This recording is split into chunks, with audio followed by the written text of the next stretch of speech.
George Russell's crashes are draining Mercedes' finances and putting them under serious budget cap pressure. And Christian Horner? Well, he isn't exactly denying a Sergio Perez exit, he just says it's unlikely. And let's face it, unlikely doesn't mean no. Let's dive into all of this in today's video. So, Russell crashed in 2 Grand Prix weekends in a row.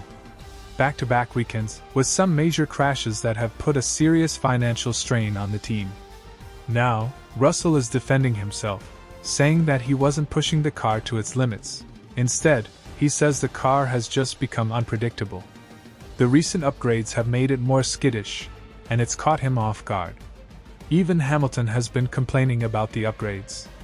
In fact, in Brazil, there's a chance Hamilton might even roll back some of the spec changes. Now, Russell is standing his ground, saying that the car is the real issue here.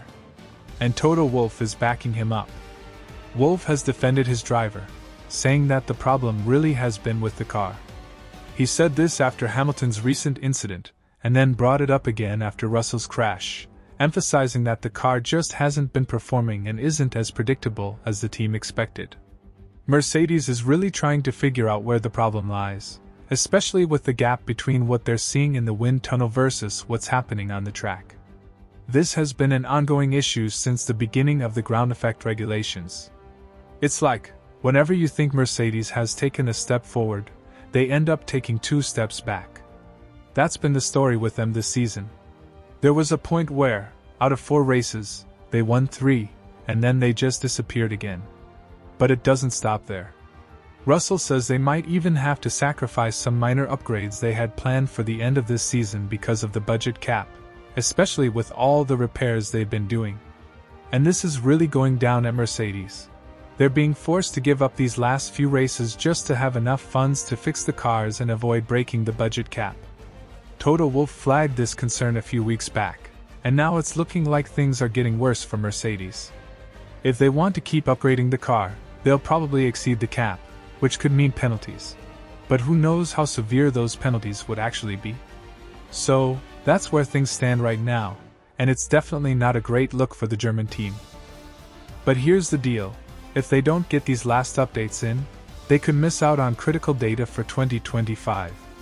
The car they'll have in 2025 relies on the data from this year to figure out what worked, what didn't, where the issues are, and where they aren't. Without that data, they'll be in the dark. And for a team like Mercedes that's been struggling with these regulations all year, having that info is super important. They've got to manage resources and understand why their car isn't working right. In the budget cap era, all of this is crucial. There's also talk in the paddock about budget cap issues with Alpine and Honda. But with them, it's not exactly budget overruns, it's more about paperwork issues. In Mercedes' case, though, it's more like what happened with Red Bull when they overspent and got penalized for breaking the rules, something like $500,000 after tax deductions. Without deductions, it was around $2 million, but after deductions, it came to about $400,000 or $500,000. Now, Mercedes could be facing a similar situation because every team has a repair fund, and Mercedes has already blown through theirs, thanks to Antonelli's crash in Italy and the 2 major ones with Russell. In fact, Russell's upgrades are only coming back for the Brazilian Grand Prix.